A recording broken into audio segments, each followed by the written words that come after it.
Hola mis queridos amigos, nuevamente con ustedes, su doctor Tigre, que ronca en esta negra noche neoliberal latinoamericana, sudamericana, ecuatoriana, su consejero de internautas en aspectos de salud, ambiente y política, que hoy día les va a hablar acerca de cómo se formaron políticos como Guillermo Lasso, que se han convertido en políticos, se podría llamar carroñeros, buitres, para poder reconocer claramente si es o no es un carroñero o buitre. Recordemos que el Ecuador estamos viviendo una pandemia, una crisis económica sin precedentes, y que como consecuencia de eso se sucedieron también cosas extraordinarias, como por ejemplo unas elecciones en las que hay 16 candidatos. Ustedes saben que al perro flaco le caen pulgas. Esto es lo que se explica. Cuando usted tiene un país donde la situación es crítica, los candidatos a la presidencia, como las pulgas o como los buitres, van a caer de todo lado. Pero habían dentro de la categoría de los candidatos dos tipos de candidatos. Los unos que representaban a los viejos políticos del siglo XX, y hay una nueva generación de políticos que están con otra visión, con otra perspectiva, con otro sentido de la vida. Para entender cómo se formaron los políticos en Ecuador durante el siglo XX, tenemos que reconocer que en Ecuador hemos tenido una gran división que es costa, sierra y Amazonía. Y esta gran división geográfica ha determinado asimismo que exista una gran diferencia en la cultura, el comportamiento y la visión de la vida, que es muy diferente entre las tres regiones. Y de acuerdo con eso se han originado diferentes tipos de políticos. Estamos hablando de los políticos fundamentalmente del siglo XX. Se puede decir que la región de la costa, como todos sabemos, es una región agro-pesquera que se caracterizó por una población seminómada. Y esta población seminómada tenía una gran influencia de navegantes, de puertos, de agroexportadores, y en función de eso, el dinero se convirtió en el Dios o el centro de la vida. Como consecuencia también de esta situación, una zona frecuentemente visitada por piratas desde la época de la colonia, una zona de terratenientes explotadores, pero básicamente de trabajadores asalariados, no de peones, y una zona donde actualmente prolifera el narcotráfico, el tráfico humano, y tenemos también todo lo que es la piratería, comenzando de la piratería para robar motores a los mismos pescadores, y la piratería en general ha sido uno de los patrones muy importantes de la conducta social que se ha vivido en la costa. Una zona básicamente violenta. La zona costera de Ecuador es una zona esencialmente violenta, donde la religión y el Estado no han tenido una gran presencia. Para entender por qué la religión y el Estado no han tenido una gran presencia, tenemos que acudir a las evidencias. En la costa no es frecuente el matrimonio eclesiástico, y fue necesario crear la unión libre, que es la forma más común de formar pareja en ese territorio y en esa zona. Los hijos se tuvieron que desaparecer.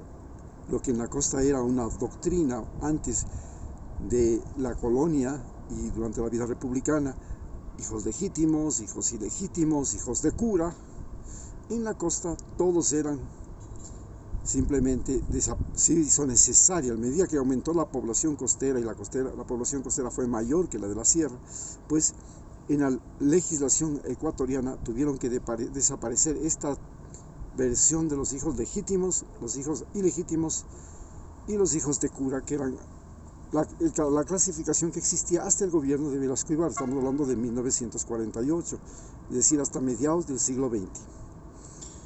¿Qué es entonces lo más importante en la visión de los políticos que emergen desde esta cultura tropical, costera, de agroexportadores de banano, de cacao, de camarón, de pesca, de ahora pues zona de narcotráfico, zona de tráfico humano, donde por supuesto, por ejemplo, ha sido el principal proveedor de prostitución en el Ecuador? Es el mayor proveedor de muchachas, de mujeres que trabajan en prostíbulos. ¿Cómo se produjo esta situación? ¿Por qué se hizo esto? La explotación humana a partir del dinero. El dinero como instrumento fundamental de la relación social en la costa ecuatoriana. De ese concepto han salido los políticos. Y tenemos pues empresarios, banqueros, economistas, exportadores, terratenientes, narcos, casi todos con un concepto muy claro: el dinero es lo más importante, lo que está entre ceja y ceja. En la sierra, el político que ha emergido es diferente. Y vale señalar que en estas elecciones el candidato de la costa pues es Guillermo Lasso, y precisamente es un banquero, y como todos recordamos fue parte del gobierno de Yamil Maguad, y ahí hubo la quiebra bancaria, y este fue parte del festín. Se enriqueció entre el año 1999 y el año 2000 con 30 millones de dólares, mientras todos los ecuatorianos estaban viviendo la emigración, el desamparo, la quiebra bancaria, la catástrofe, la desaparición de la moneda. Bueno,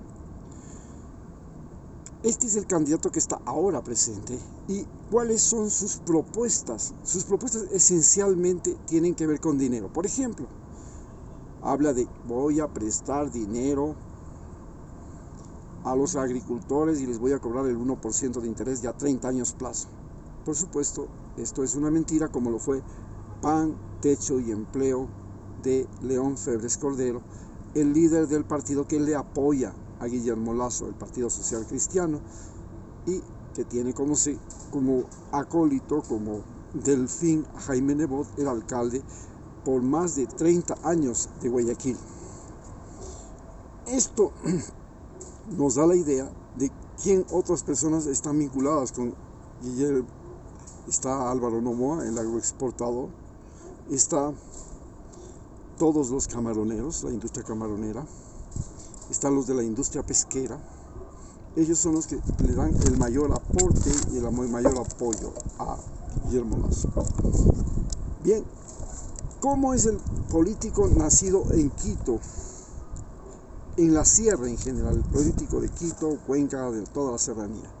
El político generalmente de la sierra ecuatoriana es un individuo que viene desde una sociedad agrícola, no sedentaria, sino en una sociedad sedentaria, no semisedentaria como la de la costa, sino básicamente sedentaria.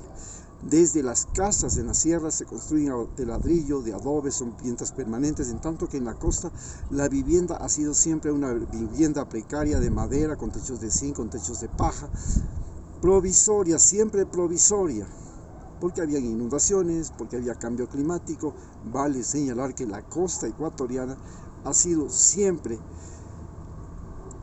golpeada por el fenómeno del niño y por el fenómeno de la niña, con enormes sequías y enormes inundaciones, lo que ha motivado una conducta migratoria importante, debido a que las inundaciones pues han hecho desaparecer los linderos en los terrenos, han hecho desaparecer las propiedades.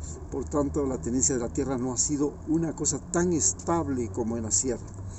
En la sierra, una sociedad sedentaria, con casas de cemento, con poblados ya desde antes de la colonia, con agricultura de alimentos, fundamentalmente de productos de animales domésticos, crianza de animales domésticos, que ya existía acá, con poca navegación, donde los caminos son lo más importante, con una enorme influencia religiosa desde la época de los incas, luego con la época de la llegada de los españoles, y con una enorme influencia política, porque en Quito está en la sierra, está en la capital, está en los Andes, y desde aquí se ha generado toda la organización del Estado ecuatoriano.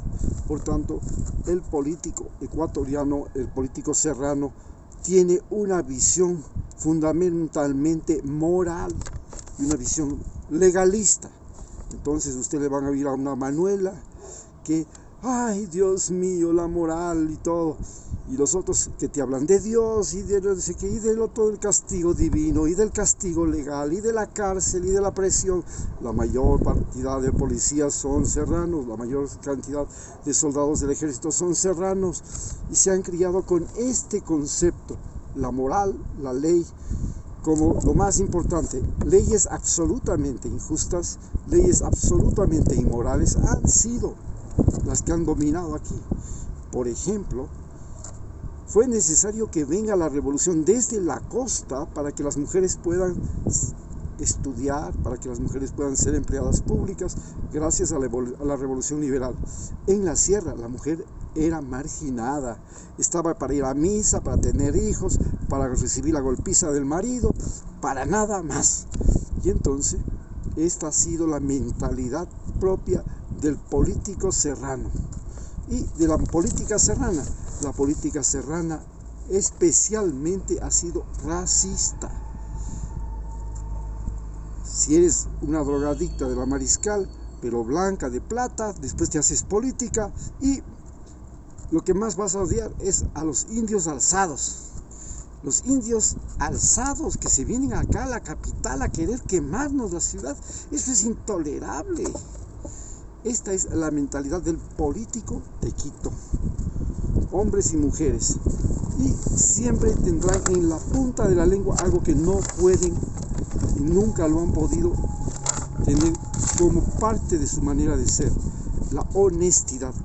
Hablan de honestidad, pero ellos, nosotros los que hemos vivido en la sierra, sabemos que la religión católica ha sido lo fundamental, y la religión católica, al igual que la religión romana, la religión china, la religión islámica, y todas parten de mitos, y parten de este mito quiere decir mentira, parten en sí de mentiras. Entonces vemos, por ejemplo, que la religión católica ahora se enfrenta al hecho real de que somos producto de la evolución y no nacimos de Adán y Eva, como nos decían. También reconocemos que no es el sol, que no es la Tierra el centro del universo, sino que ha sido el Sol el centro del sistema solar, y que el universo está en crecimiento, y que ahora que tuvo un origen hace 14.500 millones de años, algo que por supuesto la religión católica no lo acepta jamás. Y también que somos hijos de Dios, pero que el problema es que el hijo de Dios se convirtió en ser humano, se convirtió en hombre, y que vive en el cielo. Y después descubrimos que Cristo no es un hijo de Dios, es otro ser humano, y que no es que vive en el cielo, sino que el cielo es la memoria de los seres humanos, y 3.500 millones de seres humanos recuerdan a Cristo como un individuo valiente que se atrevió a retar al imperio esclavista romano, oponiéndose a la esclavitud, porque los judíos no eran esclavos, y cuando vinieron los romanos y los quisieron volver esclavos, ellos se rebelaron. Los romanos les hicieron desaparecer de la faz de la tierra y renacieron en Europa como cristianos. Entonces vemos que este es el político serrano, el político que te habla solo de la honestidad y todo, pero vive la doble moral. Te habla de amor, pero le mete una golpiza a la mujer. Maridito es, que pegue nomás, maridito es. Te está diciendo que eres bonito, guapo, lindo, y después, si no le compraste nada, te dices: longua de fecio, infeliz, desgraciado, ¿por qué metes mano en mis frutas? Mira, esta doble moral la vivimos en los políticos de Quito. Entonces ese es el político que lo vemos ahí, típico, pues, el candidato Serrano. Basta, no hace falta ni mencionar nombres porque no es necesario, todos los identificamos. Pero tenemos en cambio el político amazónico formado a lo largo de todos los siglos hasta el siglo XX. La Amazonía ecuatoriana es una sociedad cazadora, recolectora y nómada, siempre fue nómada. Y continúa siendo ahora una sociedad nómada. ¿Por qué es una sociedad nómada la Amazonía? Porque son cazadores recolectores y cuando se acaba la cacería tienen que irse a otro territorio y volver a buscar el mono, el pescado, el ave, el animal que tienen que comer. Han sido siempre cazadores recolectores. Siempre ha sido una sociedad guerrera. No tuvo éxito la conquista española en conquistar la Amazonía porque era un sistema militar basado en las armas de fuego, en la rueda, en el caballo, que eran óptimos para espacios donde no habían bosques. Pero en la selva amazónica las carretas no servían de nada, los caballos no servían de nada, las armas de fuego no servían de nada porque los árboles interrumpían el trayecto de las balas. Entonces no fue eficaz, no llegaron a conquistar la Amazonía. Fueron las misiones religiosas las que conquistaron la Amazonía y entonces la sociedad amazónica es también una sociedad altamente religiosa, donde hay una disputa entre la religión católica, que fue la que primero llegó, especialmente los jesuitas, que construyeron un país que iba desde el Océano Pacífico hasta el Océano Atlántico, no un país, un territorio, que iba del Océano Pacífico al Océano Atlántico, la Real Audiencia de Quito, y que empezaba en el puerto de Guayaquil y terminaba en el puerto de Manaos ahora. Cuando ellos son expulsados en 1760, pues perdemos la salida al Atlántico, se sube Brasil y Ecuador se reduce en su tamaño. Cuando ya llegamos a la independencia, la Real Audiencia primero y después la independencia. Todo por culpa de la sacada de los jesuitas. Entonces, esta sociedad amazónica es diferente. Ya en el siglo XX se convierte ya antes, en la colonia era una sociedad de extracción minera. En los flancos de la cordillera había extracción de oro. Por eso tenemos que la ciudad más importante productora de oro estaba cerca de Cuenca, Gualaquiza, y ahí se desarrollaron los más importantes, y Gualaceo, se desarrollaron los más importantes orfebres del Reino de Quito, de la Real Audiencia de Quito. Bien, pero en los años 70, después de la Segunda Guerra Mundial, cuando nace esta economía del petróleo, basada en el petróleo, porque entran los motores a combustión a revolucionar el mundo, y los motores de combustión son de autos, de aviones, de barcos y todo. El petróleo se convierte en algo muy importante y se descubre petróleo en Ecuador, y entonces es una región petrolera, especialmente la Amazonía norte de Ecuador. Pero además en la zona sur es una región minera hasta ahora. Y ahora pues se ha descubierto oro y están en la locura del oro en la zona sur junto con Perú. A partir de eso nace una mentalidad.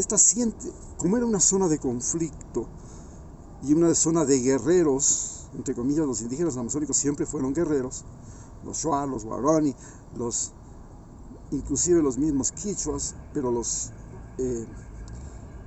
como más de los Shuar, imagínense, se sacó un cuerpo élite de las Fuerzas Armadas Nacionales que se llaman los Ibias, o guerreros fantasmas de la selva, y el ejército ecuatoriano es el que tuvo mayor presencia en esa zona. Los militares ecuatorianos han sido los amos, señores y dueños junto con los guerreros amazónicos del sector, y de ahí nace el político amazónico. Y el político amazónico es un individuo que ya por cultura, la cultura de la Amazonía, la cultura indígena, se basa en el engaño.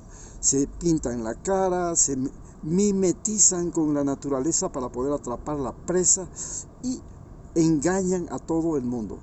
El engaño ha sido la forma de cacería, la forma de guerra, la forma de supervivencia. Y entonces hemos tenido presidentes que han tenido como fundamento moverse como las serpientes de la Amazonía y ¡sac! A la hora de aplicar el veneno, lo estamos viviendo. El amazónico Lenín Moreno es una serpiente que se arrastró por debajo de los pies de Rafael Correa, y cuando tuvo chance, aquí viene la mordida y ¡pau! Y le dejó el veneno, y ahora tenemos todos que pagar, y hemos visto lo que pasó. Esta ha sido la formación, cómo se han formado la mentalidad de los políticos ecuatorianos. Y entonces así se formaron hasta el siglo XX. ¿Qué pasa en el siglo XXI? En el siglo XX, pues como acabo de señalar lo que pasó ahora,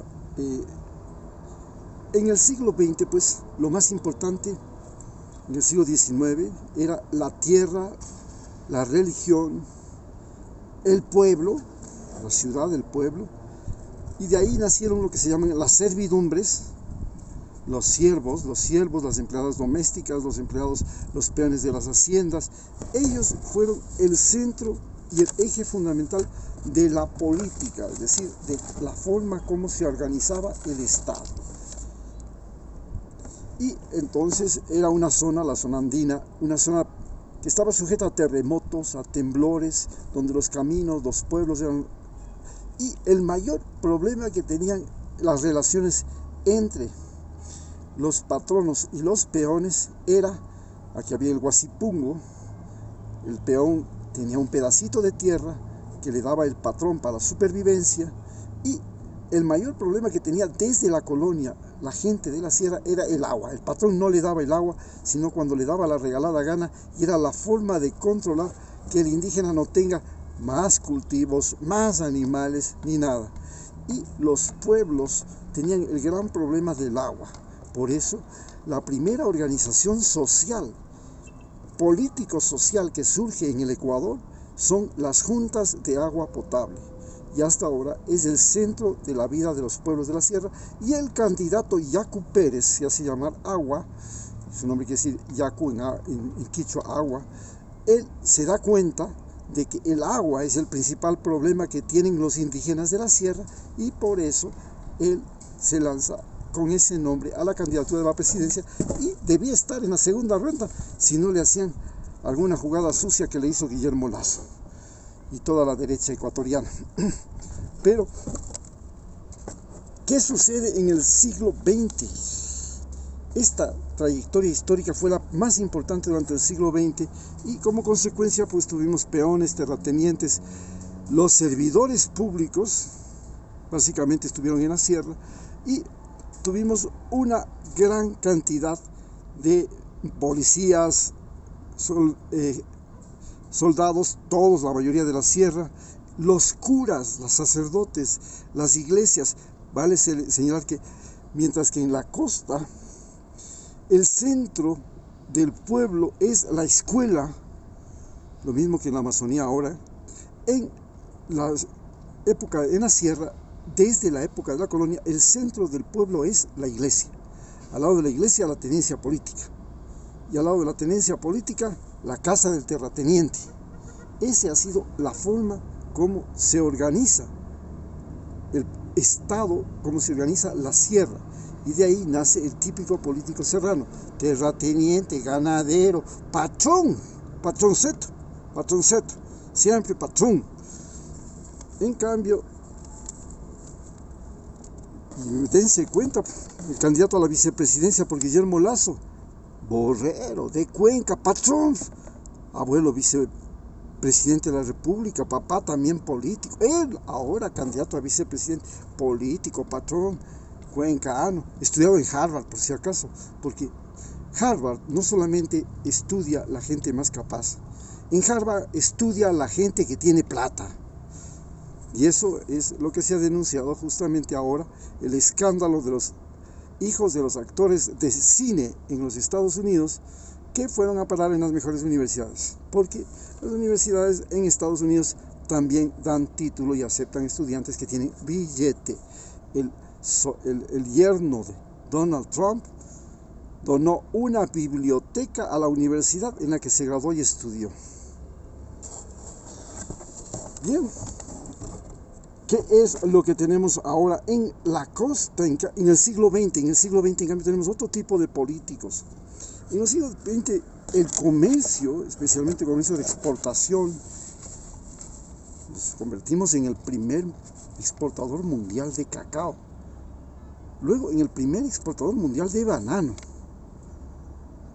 Luego nos convertimos en el primer y el mayor exportador de petróleo de la costa del Pacífico de Sudamérica.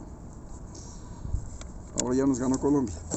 Pero el comercio, la explotación agroindustrial, la explotación minera, cambian la relación. Ya no es el peón, sino el obrero, trabajador, asalariado. Este es el que comienza a dominar en el siglo XX y la relación es a través del dinero. Hay por primera vez el sueldo y salario. La revolución liberal por primera vez obligó a los patrones a pagar un salario a los indios. Antes a los indios se les pagaba no con plata, se llamaban tarjas. Tarjas era una tabla donde se marcaba los días trabajados. Y después el patrón le había dado la sal, le había dado la ropa, le había dado la mula, le había dado el queso, le había dado el trago. Y canjeaban y veían cuánto le quedaba de saldo al indio. Cuando llega a la revolución liberal aparece el pago y el salario en Ecuador. Y entonces aparece otro tipo de relación, otro tipo de política. El salario se convierte también en exportaciones, pero el salario se convierte también en violencia. Viene la violencia sindical, la violencia de los obreros, la violencia del ladrón de la calle que te roba por plata, la bolsa o la vida. Y así aparece que el trabajo, especialmente todo este desarrollo se centra en la costa en el siglo XX. El siglo XX es el siglo de la costa ecuatoriana. El siglo XIX fue el siglo de la sierra ecuatoriana. Y entonces los puertos, los tuburios, el residuo en las ciudades, las aguas servidas, no había letrinas, no había deposición, no había lugares para eliminarlas, no había cañerías, no había lugares para botar la basura, no estaba organizada las urbes, era un desastre. Eso se caracterizó por ser la forma de organización urbana y social de las ciudades, una expresión urbana impresionante con la llegada del cemento, con la llegada del agua potable, de la electrificación, del asfalto, del hierro. En las construcciones cambia la estructura urbana de las ciudades, pero también las ciudades se convierten en la principal, desde la época de la colonia, ya eran los principales focos de las enfermedades infecciosas. Pero durante el siglo XX, las ciudades se convierten en el mayor foco de enfermedades, porque antes las enfermedades rurales, la malaria, la oncocercosis, las picaduras de serpiente, eran los principales problemas que amenazaban la vida de la gente.